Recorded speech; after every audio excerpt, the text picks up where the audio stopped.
जनूबी अफ्रीका के ख़िलाफ़ हमने 200 से ज़ायद रन्स का हदफ अबूर किया और अब जिम्बाब्वे जैसी टीम से हम 119 पे आउट हो गए हैं। बतौर कप्तान कितनी तकलीफ़ दे परफॉर्मेंस है ये? हाँ बिल्कुल, काफ़ी तकलीफ़ दे परफॉर्मेंस है। और जैसे हमने साउथ अफ्रीका में 200 चेज़ किया था, तो मेरे ख़्याल से यहाँ पे हमें 100 मैच जीतना चाहिए, लेकिन अनफॉर्चुनेटली हमने वैसा खेला नहीं। मेरे ख़्याल से पुअर क्रिकेट खेली हमने। और मेरे ख़्याल से हमारा मिडिल ऑर्डर काफ़ी स्ट्रगल कर रहा है, तो उसकी वजह से हम फिनिश नहीं कर पाए। बाबर, आखिर क्या वजह बनी कि मिडिल ऑर्डर मुसलसल नाकाम हो रहे हैं?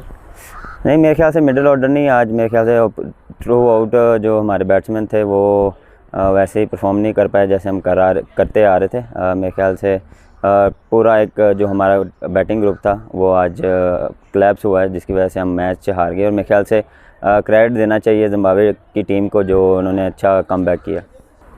बाबर, पिच मुश्किल था या बल्लेबाजों ने गैर जिम्मेदारी का मुजाहरा कर रहे हैं? नहीं, मेरे ख्याल से विकेट इतना मुश्किल नहीं था, सूटेबल था। पहले मैच में भी सेम था, आज भी सेम था। लेकिन ये एक्सक्यूज़ नहीं है। एज अ प्रोफेशनल आप ये चीज़ें अडॉप्ट करते हैं। और मेरे ख्याल से जैसे हम ऊपर ओपनर गए थे वैसे हम स्टार्ट नहीं कर पाए जैसे हमें करना चाहिए था। और फिनिश हमारा जो मिडिल ऑर्डर था वो स्ट्रगल कर रहा था, और हम कोशिश करेंगे कि इनको स्टेप अप करें। बाबर, वर्ल्ड T20 भी बिल्कुल करीब है, तो इस तरह की परफॉर्मेंस एक आई ओपनर कह सकते हैं? हाँ जी, बिल्कुल बिल्कुल।